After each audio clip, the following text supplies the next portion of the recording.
अरे सुताली गाँव की वाला कि बेटा राम पीती रोज हरि कोरेले डरामा। इसी के लिए मैंने गीत गाया था। पान के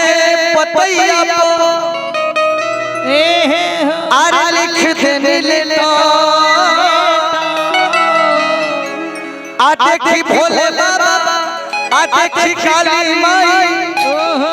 कोई दिल सिगन जो हमने सोचा था कि मेहरारू बेटर मिलेगी लेकिन मिली क्या कि मेहरारू मिलल थे था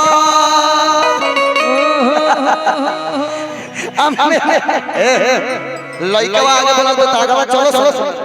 चला के चला मेहरारू मिलल थे था तब कहेगा कि हमारो के लगे सुताली कि हमारो के लगे सुताली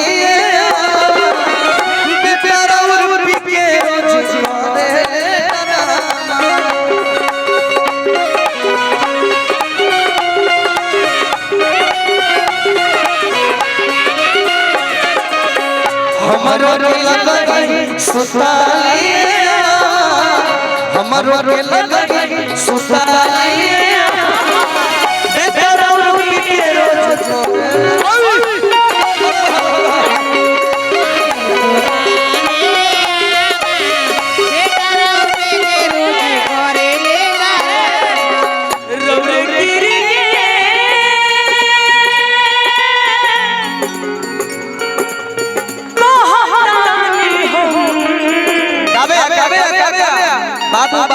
बाबू इधर आ जाओ।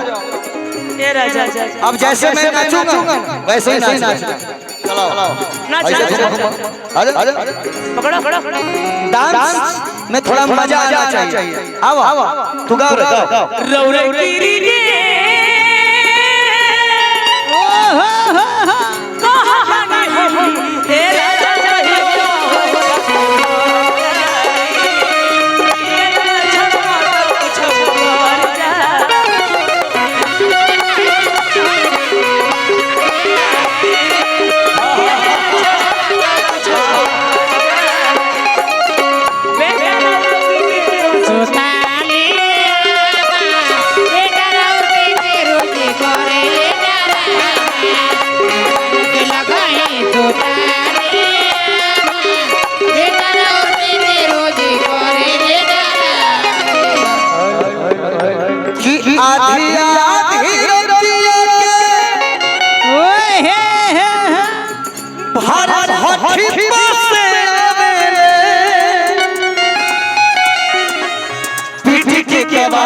सुना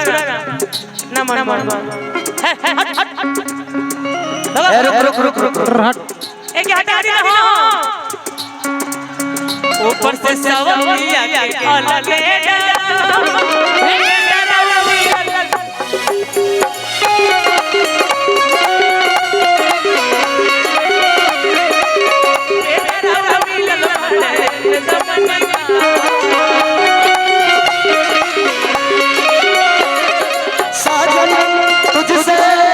प्यार की लड़ाई में साजन तुझसे प्यार की लड़ाई में टूट गई चूड़ियां कलाई में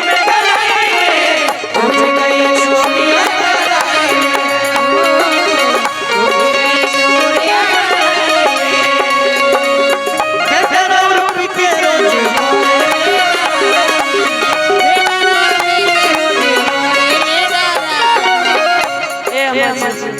इतना परेशान बहुत परेशान करता घर से निकल जाले होते सवेरे में आइले से जिया पर होते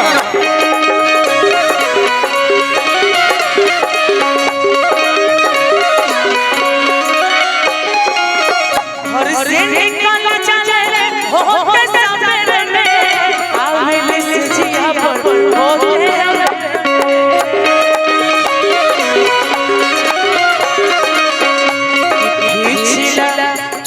बिछावन रोज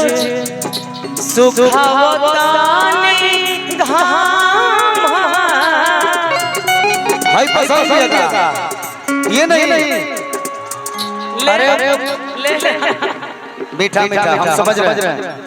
म्यूजिशियन के आगे आप लोग की आवाज सुनाई नहीं आ रही है को भैया लोग आप समझिए ये पसंद है क्या हैं एक बात बताओ भाई तू लोग बड़ा हाथा ना आई अकेले अब भुलाई लगा पिछला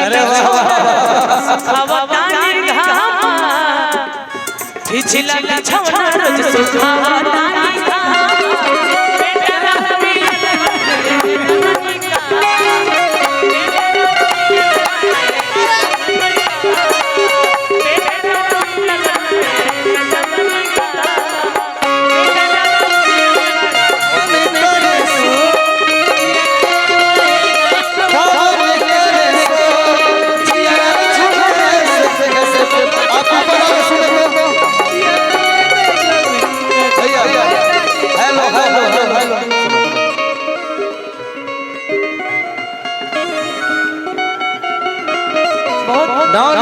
No. सावन का महीना पवन करे सो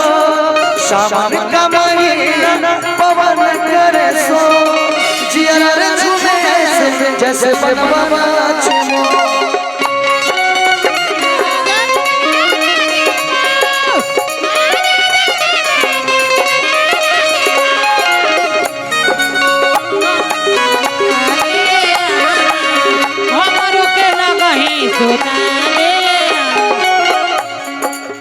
हर आधी रतिया के बहुत बसे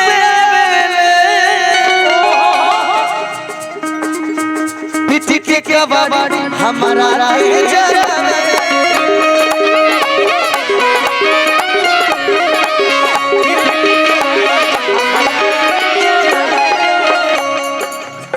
एक मिनट कुछ गाने जो भोजपुरी के नए आए हुए हैं वो आपके मुंह से बहुत अच्छे लगेंगे उसको गाओ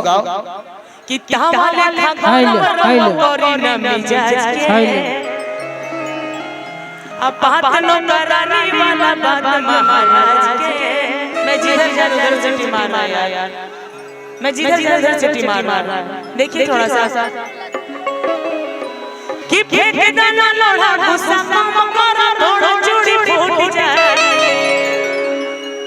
तमन्ना रूठ जाए आतहरा राजा जी के दिलवा आप बोलिए आप लोग कि तहरा सैया जी के दिलवा टूट जाई ये क्या है यार कि क्या वाले गरम रौरी न मिजाज के